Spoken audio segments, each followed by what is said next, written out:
Je pense vraiment aujourd'hui que pour être un représentant ou même constellateur d'ailleurs, hein, oui, il y a des perceptions, ok.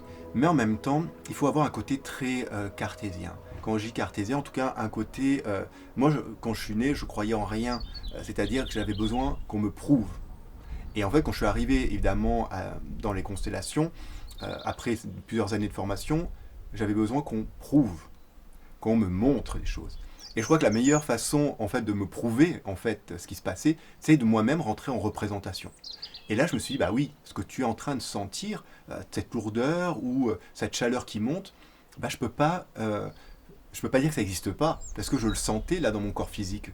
Donc c'est là où je me suis dit bon, ok Guillaume, il se passe quand même quelque chose et il y a vraiment une reliance qui se fait avec quelque chose qui est plus grand que toi.